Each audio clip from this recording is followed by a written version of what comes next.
An unprecedented new consciousness is transforming the entire human species. A new world is being born. The old world is disintegrating. Both worlds now call to you.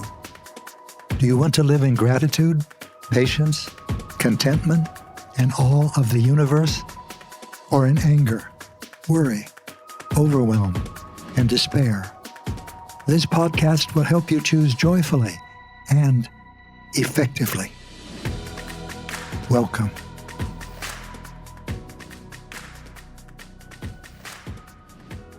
I'm Gary Zukav, and I'm going to talk to you now about intention. This is the first of two videos that I'm making on intention, and I'm doing two videos on the same subject because this subject is so very important. This subject is the key to what you create in your life or what you don't create in your life. Several times now we've talked about how choice determines what you create and what you don't create. Now we're going a step deeper, way deeper in fact. It's the choice of intention that creates consequences in your life when you act or you speak. In other words, an intention is a motivation. It's your reason for speaking or for acting. It's why you're doing the deed. It's why you're saying the words you're saying. Let me give you an example. Suppose that you encounter someone on the street or at a freeway rest stop who's got a cardboard sign and says, "Please help. Every little bit helps. God bless." And a part of you wants to give him $1. Another part of you wants to give him $5. Another part of you wants to walk past without looking because it's too painful to look at what another fellow human is experiencing. Another part of you wants to tell this person, "Why don't you get a job? I have to work and you need to work." And so you have conflicting intentions. This is what's called the experience of a splintered personality. Several of those intentions came from fear. The intention to tell him to go to work, in other words, to make him wrong. The intention to look away because it was too painful and you wanted to protect yourself and not feel the pain that you would feel if you did take a good look at what is happening in our world. On the other hand, the impulse to give the person $1, if it was spontaneous, if it was conscious, if it was because you want to share with someone else in the Earth School, that came from a loving part of your personality. And the part that wanted to give him $5, that also came from a loving part of your personality. So knowing the intention before you act or before you speak determines the consequences that that action or those words will create. If your intention comes from love, you will create loving consequences in your life. And if it comes from fear, you will experience the consequences of fear in your life. They will come to you from another person.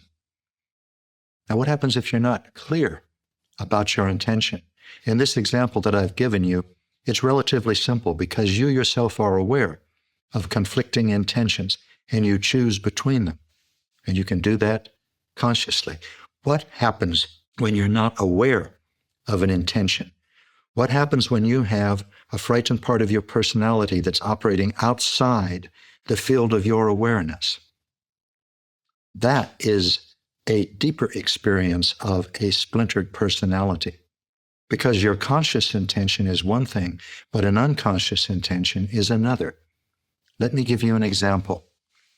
Suppose that you're in a relationship and you want to continue this relationship and you value this relationship.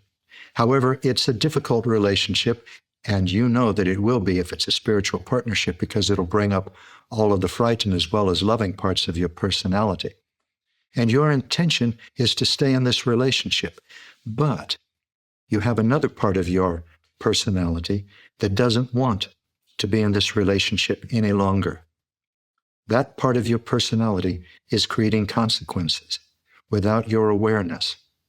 That part of your personality has already gone on a search for another partner.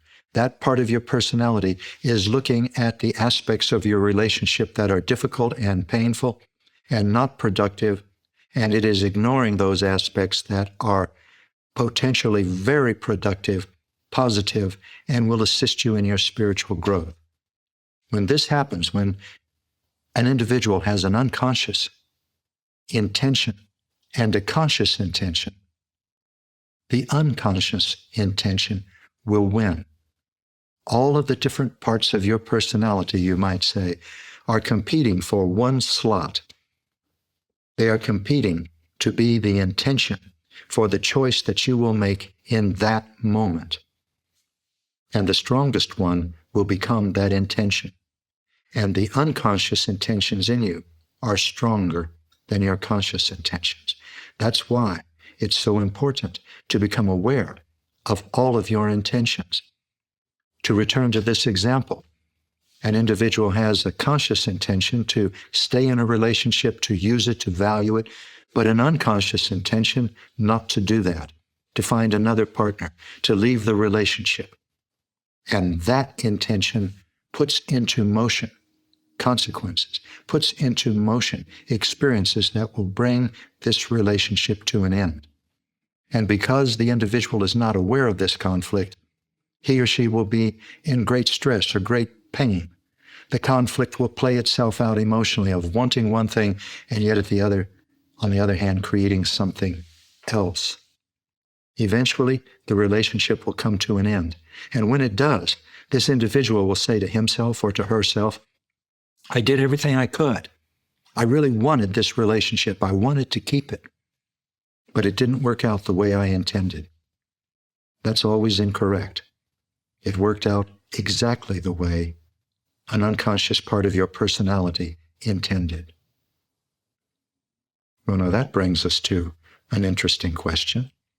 If an unconscious intention is stronger than a conscious intention, then it's necessary for you to find all of those intentions in you that are unconscious and that are creating in opposition to your conscious intentions, if your conscious intentions are coming from love, if your conscious intentions are coming from an orientation of gratitude or appreciation or patience or caring or contentment or awe.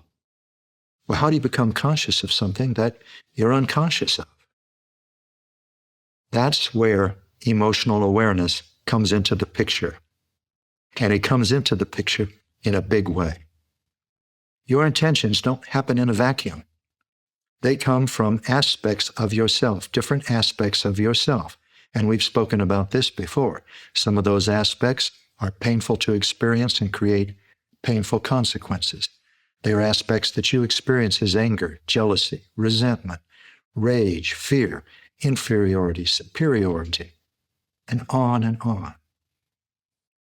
You can always find those parts of your personality because when they are active, they create painful physical sensations in the vicinities of your energy processing centers. Let's look, for example, at your throat, your chest, and your solar plexus. Whenever one of those energy processing centers is processing energy in fear and doubt, then you know that pain is present. So you don't have to think about it. All you need to do is put your attention in these areas and look for physical sensations and keep looking until you find them. If they are blissful, pleasing, open, warm sensations, a loving part of your personality is active. And you probably know that because you feel at home in the world. You're grateful for the people around you. You're appreciative of your life. You're patient and you're caring, and it flows from you naturally, like a breeze in the spring. But if you find painful physical sensations in any of those energy processing centers, then you know that fear is present, that a frightened part of your personality is active. And that's what tells you, be alert, be aware, because this part of my personality that I'm experiencing as painful physical sensations in energy processing centers within me, this part of my personality has intentions of fear. And once you become aware that a frightened part of your personality is active in you, you can explore it. You can further explore its physical sensations. And you can do this again and again every time it comes up until you're very familiar with them and how it shows up in different ways at different times. Until finally you can experience all those physical sensations and not be controlled by that part of your personality. This is called creating authentic power. You know that. That's why you're watching this video. When you experience painful physical sensations in your energy processing centers, then pay attention to your thoughts. You can pay attention to your thoughts first, but there's so many and varied, and when you're in a frightened part of your personality, they're often scattered. But when you're in a frightened part of your personality, they will have common characteristics. They will be judgmental of other people, or they will be judgmental of you. They will be comparative. They will look at other people, and they'll make comparisons between those other people and you, and they will find those other people superior or inferior, and they will find you superior or inferior. I think you're getting the idea. Through emotional awareness and through looking at your thoughts, you can determine when a frightened part of your personality is active, and when it is, you know that the intentions of this part of your personality are going to create painful consequences for you. And then it's a matter of choosing which consequences you want. Painful, destructive consequences, those are what you will create, always, inevitably, without question, when you choose to learn wisdom through fear and doubt, or loving, beneficent, healthy, wholesome, vital, fulfilling experiences. And these are what you will create inevitably, always, without question, when you choose to act in love, when you choose to act with an intention of love. That's what I want to share with you about intention. You can see how important it is. Once you can sense in yourself or feel in yourself the experiences of a splintered personality, being pulled one way by one part of your personality and another way by another, then you can choose which way you're going to go. Even while you're feeling the pull, the attraction, and the pain of a frightened part of your personality, you can respond instead of react. You can choose consciously to reach for the healthiest part of your personality that you can access and act from that. That is the creation of authentic power. That is when you use the dynamic of intention consciously, constructively. You choose the best consequences that your action can create. And the best consequences, the most healthy consequences that your action will create come from the intentions of love. And the most painful and destructive consequences your actions can create, will create, come from intentions of fear. I've enjoyed telling you about intention because so many people don't understand how important it is, or they think they know their intentions, but they're not really aware of them, and so they're confused when they feel that they intend one thing and do another.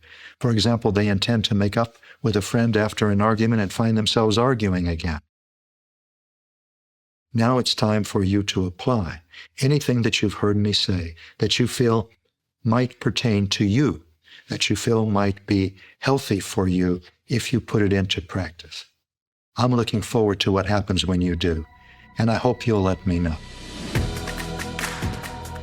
Join me next time to explore the epic transformation of human consciousness that is reshaping our species and your part in it. It may surprise you. I'm Gary Zukav.